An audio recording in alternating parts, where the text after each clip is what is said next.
people can feel like things are such a big deal. You know, you could have looked back at the first College Fashion Week and said, we only got one sponsor, I wanted to have 5, you know, and feel like you kind of have to come back from a mistake, or not that that's a mistake, but like a mistake or a setback or something like that.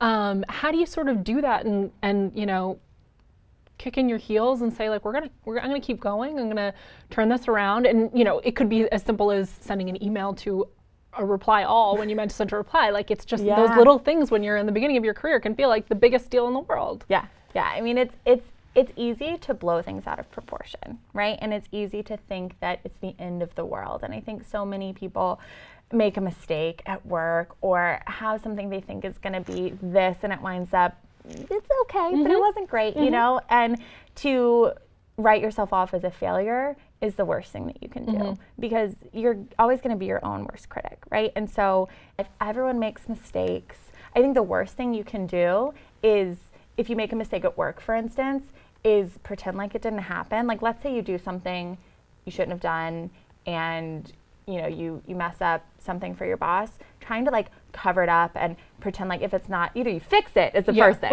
but if it can't be fixed, trying to hide it, just own up to it and have an honest conversation. The worst say thing you're sorry. Say you're sorry. The worst thing that can happen is someone might raise their voice at you. I wanted to ask, like, what sets apart young talent for you? You have a network of thousands of writers throughout the country who go on to get very prestigious jobs. And this is sort of, I mean, obviously there are hundreds of thousands of students, but how do you sort of find people that you feel like have promise, or feel like, you know, get the mission, or, you know, have the work ethic that you're looking for, especially in college when a lot of people just say, oh yeah, that sounds fun, but are they actually going to follow through? How do you sort of kind of make that decision? We have a very stringent application process if you want to start a Her Campus chapter at your school. And so it's someone who you have to be super committed in order to do it.